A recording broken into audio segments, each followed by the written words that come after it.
Hello friends, welcome to curious English learners. आपको पता होगा कि हम लोग हाई फ्रिक्वेंसी वर्ड्स की एक पूरी सीरीज स्टार्ट कर चुके हैं और आज उसका पार्ट 2 है।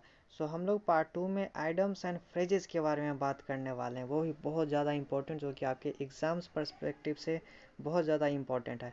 अगर आप क्लैट, एमएससीटी और अदर कॉम्पिटिटिव एग्ज़ाम अटैम्प्ट कर रहे हैं या आपके कोई फ्रेंड्स अटैम्प्ट कर रहे हैं तो ज़रूर उनको इस सीरीज़ के बारे में बताइए।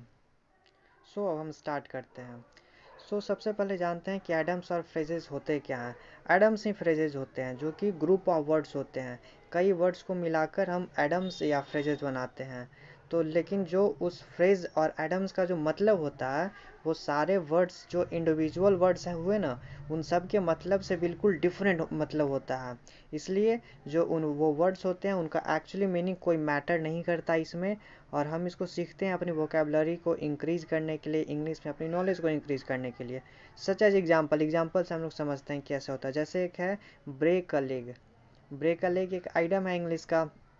मोस्ट बहुत ज़्यादा कॉमनली इसको यूज किया जाता है। एक एग्जांपल इस पे है, before Arjun went on the stage of the show, Teja told him a break a leg. Arjun जब स्टेज पे जा रहा था अपनी परफॉर्मेंस देने, तो तेजा ने उसे ब्रेक अ लेग कहा। तो इसका मतलब ये तो इसका मतलब अगर लिटरल फॉर्म में देखा जाए तो उसका पैर तोड़ देना है ना। यही हुआ ना, लिटरल मीनिंग क्या हुआ कि break a bone in your leg. और उसके बाद प्रोबेबली वो हॉस्पिटल में एडमिट हो सकता है। लेकिन ऐसा नहीं है, इसका आइडियोमेटिक मीनिंग बिल्कुल ही डिफरेंट है। इसका ये मीनिंग होता है best wishes. Break a leg का मतलब होता है कि बेस्ट विशेज। इसका मतलब हुआ कि जब अर्जुन स्टेज पे शो करने के लिए, परफॉर्मेंस देने के लिए जा रहा था, तो तेजा ने उसे कहा कि बेस्ट विशेज। ठीक है, उसको गुड लक कहा। सिंपल फॉर्म में कहा जाए तो उसको गुड लक कहा। तो इससे आप समझ गए होंगे कि जो भी हमारे एडम्स और फ्रेजेस होंगे, उसके इंडिविजुअल मीनिंग्स का कोई इसमें मैटर नहीं करेगा। उसका जो होता है उसका कंबाइन का, उसका बिल्कुल ही डिफरेंट मीनिंग होगा। अब हम most important items and phrases जानना स्टार्ट करते हैं। फर्स्ट वर्ड है all and sundry. All and sundry का मतलब होता है every one and one and all.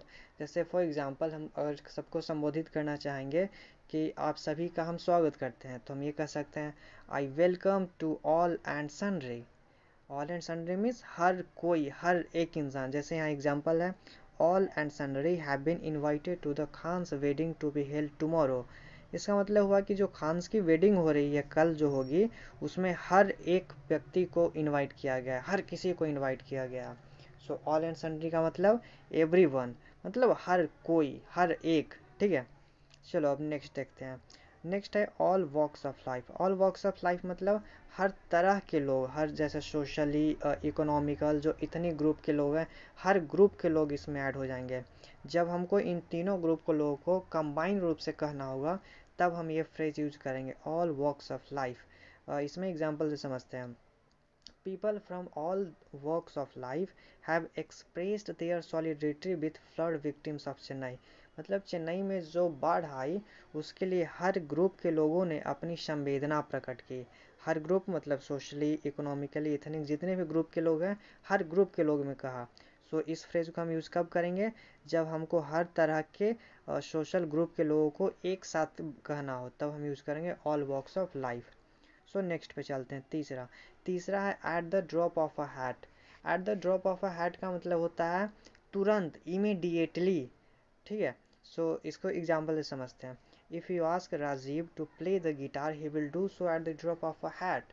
मतलब अगर तुम राजीव को कहोगे कि गिटार बजाओ, तो वो तुरंत गिटार बजाने लगेगा। मतलब उसको इस तरह की मैनिया है गिटार बजाने की। ठीक है, जैसे फॉर एग्जांपल कि मैं राहुल को कहूँ कि मैं तुम्हें प्राइम मिनिस्टर बनाऊंगा, तो वो कुछ भी करने को तैयार हो जाएगा। वहाँ पे हम यूज़ कर सकते हैं at the drop of a hat. तुरंत, इमिडिएटली, इस मीनिंग के लिए हम यूज़ कर सकते हैं at the drop of a hat. Next next है at the end of the day. At the end of the day means finally.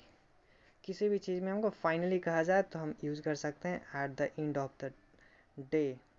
या फिर हम इसको एक और जगह पे यूज़ कर सकते हैं, जहाँ हमको कोई मोस्ट इम्पॉर्टेंट, बहुत ज़रूरी किसी चीज़ के फैक्ट्स बताने हो, तो उसके पहले जो हम कहेंगे, वहाँ पे हम इसको यूज़ कर सकते हैं। ठीक है, इसका एग्जांपल आप देख सकते हैं, at the end of the day there is no substitute for hard work. Finally अब हमारे पास कोई रास्ता नहीं बचा हार्ड वर्क के अलावा। ठीक है, सो अब नेक्स्ट पे चलते हैं। नेक्स्ट 5 है बैकफायर। बैकफायर मतलब फेल कर जाना अनएक्सपेक्टेडली, जैसा आपने सोचा नहीं था वो हो जाना। एग्जाम्पल समझते हैं। The idea to surprise Raman on his birthday totally backfired because he had already found about it. So इसका मतलब हुआ कि रमन को हम लोगों ने जो सरप्राइज उसके बर्थडे पे सरप्राइज करने का प्लान बनाया था वो बिल्कुल ही धरा का धरा रह गया, मतलब बेकार हो गया, क्योंकि उसको ये बात पहले ही पता चली गई कि हम लोग उसे सरप्राइज देने वाले हैं। तो आगे चलते हैं। नेक्स्ट 6 है bag of bones. Bag of bones का मतलब इसका लिटरल फॉर्म में देखें तो क्या हो जाएगा कि एक बैग है जिसमें बस हड्डी भरा हुआ है। तो ऐसा नहीं, इसका आइडियोमेटिक बोन्स का आइडियोमेटिक मीनिंग हो जाएगा एन एक्सट्रीमली स्किनी पर्सन और एनिमल विथ बोन्स शोइंग। मतलब जब कई लोग बुजुर्ग हो जाते हैं तो नहीं देखते हैं कि उसको सिर्फ हड्डियाँ दिखती है, जैसे कहते हैं कि तुम में तो मांसपेशियाँ हैं ही नहीं, सिर्फ हड्डी हो तुम। सो जिसके सिर्फ हड्डियाँ दिखे, मांसपेशियाँ कम हो जाती है, उसको लिए यूज़ कर सकते हैं बैग ऑफ बोन्स। जैसे for example, by the time my grandpa turned 70 he had become a bag of bones. So जैसे ही मेरे दादाजी 70 के हुए वो एक बैग ऑफ बोन्स हो गए। ठीक है, सो अब आगे बढ़ते हैं। आई होप आपको यहाँ तक समझ में आ गया होगा। नेक्स्ट है bark up the wrong tree. Bark up the wrong tree मतलब आप खुद कुछ समझ रहे होंगे कि कोई गलत चीज़ कर देना। इसका हम कई जगह पे यूज़ करते हैं, जैसे हम कोई गलत चॉइस यूज़ कर लिए तो यहाँ उसको यूज़ कर सकते हैं, या फिर हम कोई गलत पर्सन से कुछ पूछ रहे हैं या कुछ बता रहे हैं तो उसको वहाँ पे यूज़ कर सकते हैं, या फिर किसी हम गलत पर्सन को फॉलो कर रहे हैं तो उसको वहाँ पर भी हम यूज़ कर सकते हैं bark up the wrong tree. जैसे एग्जाम्पल के रूप में, Seetal felt that addressing issue with the company's advertising policy would solve the problem, but I feel she is barking up the wrong tree। मतलब शीतल को लगता है कि वो एडवर्टाइजिंग पॉलिसी के सामने कंपनी की इशू रेज करेंगे तो वो सॉल्व हो जाएगी, लेकिन मुझे लगता है कि ऐसा कुछ नहीं होने वाला। ठीक है, तो इसलिए उसने यूज़ किया कि she is barking up the wrong tree, मतलब वो गलत आदमी के पास इस प्रॉब्लम्स को लेकर गई है, वो इसको कोई सॉल्व नहीं करने वाला। इसको और भी कई जगह पे यूज़ कर सकते हैं, जैसे आपको कुछ चूज करना हो, आपने कुछ गलत चूज कर लिया, सो आपके फ्रेंड सर कह रहे हो कि I think she is walking up the wrong tree, मतलब इसने कोई गलत चीज़ चूज कर लिया, उससे इसको एक्सपेक्टेशन है कि वो इसमें जीतेगी। ठीक है, आगे चलते हैं। नेक्स्ट है build a better mousetrap. मतलब चूहे के पकड़ने के लिए नहीं, इसका मतलब ये हुआ टू डेवलप और invent a technology that is better than what already exist. मतलब अभी के समय में जो भी टेक्नोलॉजी है उससे ज़्यादा बेटर डेवलप करना, तो वहाँ पे हम यूज़ करेंगे build a better mousetrap. ठीक है, so every time a new phone comes to the market there is tremendous pressure on its competitor to better the mouse trap.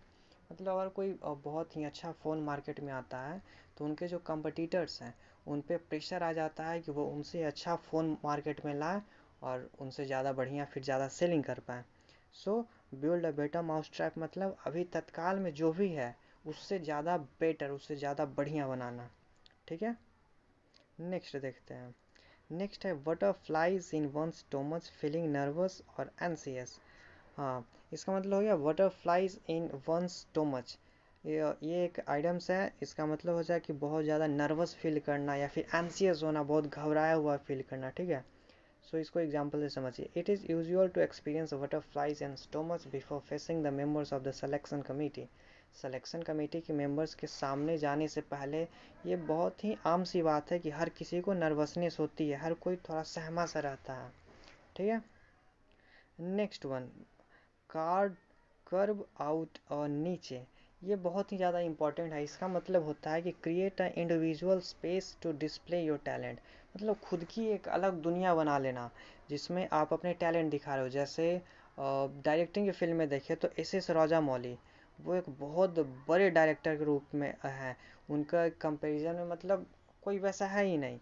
सो उन्होंने अपना एक अलग ही एक स्पेस क्रिएट कर लिया है अपनी दुनिया में। जैसे क्रिकेट की फील्ड में देखें तो जब सचिन तेंदुलकर खेलता था तो सचिन तेंदुलकर एक अपना बहुत ही अलग सा स्पेस बना चुके थे।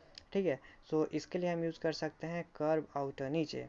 इस पर एग्जाम्पल देख सकते हैं, Ankita has carved out niche for herself as the only photographer in the city. मतलब उसने अपना एक अलग ही स्पेस बना लिया है। सो इसका मतलब यही हुआ कि अंकिता ने खुद का एक अलग ही स्पेस बना लिया है अपने टैलेंट दिखाने का, क्योंकि पूरे सिटी में उसके अलावा और कोई फूड फोटोग्राफर है ही नहीं।